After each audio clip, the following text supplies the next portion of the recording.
Iran के ऊपर Israel का अचानक हमला किया जाना, गो कि अचानक नहीं है, इस तरह की सूरत हाल पहले से पैदा हो चुकी हुई थी, लेकिन ईरान और अमेरिका के दरमियान सिचुएशन खराब हो रही थी। ईरान और अमेरिका के दरमियान तनाज़ात बढ़ते चले जा रहे थे। ईरान के अंदर तबाही मची हुई है। चंद घंटों के अंदर एक और खौफनाक हमला हो गया है और इसराइल की जानिब से न सिर्फ मजीद हमलों का ऐलान किया गया है बल्कि अमेरिका भी मैदान में कूद पड़ा है। क्यों अटैक कर दिया? क्यों? ओ भाई, क्योंकि they are attacking Israel, Israel will have to attack. ये बिना न्यूक्लियर वेपन्स के कर रहा है, ये बिना न्यूक्लियर वेपन्स के कर रहा है। ईरान लगातार इजराइल के ऊपर अटैक्स करवा रहा है। आप सोचिए उस ईरान के बारे में जिसके पास न्यूक्लियर वेपन्स है। और खुलकर उसने कहा है कि अगर ईरान ने किसी तरह की जवाबी कार्रवाई की तो वो इसराइल की हिफाजत करेगा। तो अब इस वक्त सिचुएशन जो है ना is getting worse by every single passing moment.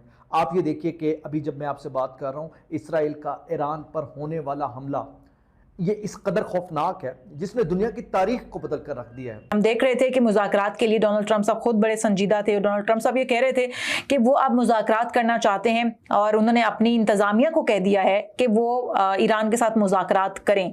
और मुज़ाकरात इतवार के रोज़ होने थे। इतवार के रोज़ मुज़ाकरात का वक्त तय हो जाने के बाद अचानक से यह हमला किया जाना ईरान के ऊपर यकीनी तौर पर बड़ा ही इंपॉर्टेंट वक्त है, बहुत ही अहमियत का हामिल ये वक्त है। You condemn Israel because you're safe, and I can tell you today, 90% of the Arab world would be celebrating Israel's strikes on Iran. वो खुद परेशान है ईरान से बहुत। आपको क्या लगता है कि हमास को कौन पैसा देता है, कौन उनको ट्रेनिंग देता है, कौन उनको हथियार देता है? आपको क्या लगता है कि हिजबुल्लाह कहां से आया? कौन हिजबुल्लाह को पैसे देता है?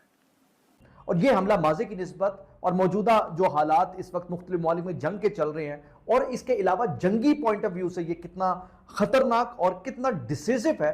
और आइंदा मजीद जो हमले होने जा रहे हैं उस सिलसिले में जो इसराइल है उसने अपना जो ऐलान किया है वो मजीद सिचुएशन को गंभीर कर रहा है। किसी भी मुल्क को ये इजाज़त होती है कि वो अपने तहफ़्फ़ुज़ को यकीनी बनाए, अपने दिफाई निज़ाम को मजबूत बनाए ताकि दूसरे ममालिक से वो अपने आप को महफूज रख सके। और ईरान हमेशा से ये मौक़िफ़ अपनाए हुए है कि वो अपने तहफ़्फ़ुज़ के लिए, अपनी आवाम के तहफ़्फ़ुज़ के लिए, अपने मुल्क के तहफ़्फ़ुज़ के लिए जो जोहरी निज़ाम है वो अपने मुल्क में लाना चाहता है। सीधा ऐलान जंग है और अमेरिका का ये कहना कि हमें तो पता ही नहीं था।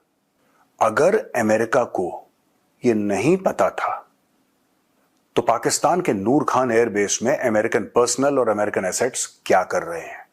साथ ही साथ ईरान का किस तरीके से घेराव किया गया और ईरान के अंदर बैठे वो कौन से लोग हैं जो मोसाद की पेरोल पे हैं और उसी वो कहते हैं कि नमक हरामी करते हुए या गद्दारी करते हुए उन्होंने पिन पॉइंट पर एक पूरा दुश्मन को नक्शा दिया। उसका मकसद दुनिया के अमन को सबूताज करना हरगिज़ नहीं है। ईरान के इस मौक़िफ़ के बावजूद अमेरिका की जानिब से ये कोशिश किया जाना कि ईरान जोहरी तनसीबात ना ख़रीद पाए, जोहरी हथियार ना ख़रीद पाए और जोहरी निज़ाम को मौसर और कामयाब ना बना पाए।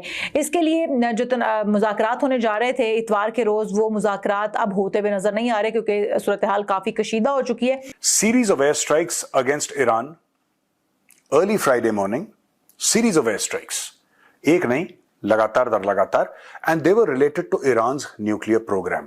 वो बाकायदा जीपीएस वो कहते हैं कि इंस्टॉल किए जिसके नतीजे में बड़ा आसान हो गया। 100 निशानों को टारगेट किया गया। तो एक बहुत ही अजीब सी सिचुएशन है जो मैं अभी आपके सामने रखने जा रहा हूं।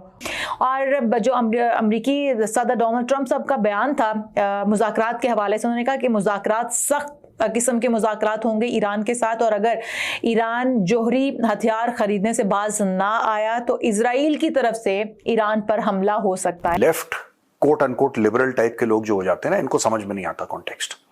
इनको ये बात समझ में नहीं आती कि आज की तारीख में ईरान इतना खतरनाक है। Hamas, Hezbollah and more than a dozen terror groups across the Middle East ये ऑपरेट करते हैं।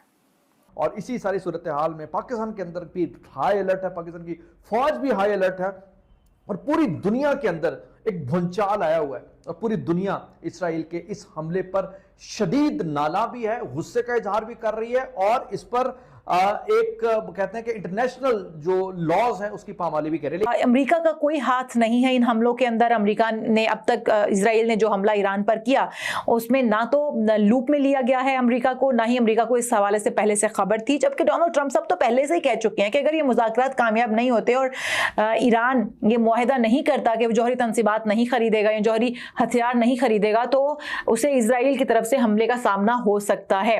जय हिंद दोस्तों, स्वागत है आपका द जियो न्यूज़ चैनल में। दोस्तों, इजराइल ने ईरान पर बड़ी मात्रा में अटैक कर दिया है, जिसके पीछे अमेरिका होने का दावा हो रहा है, पर अमेरिका बोल रहा है कि हमें इसके बारे में कुछ पता नहीं।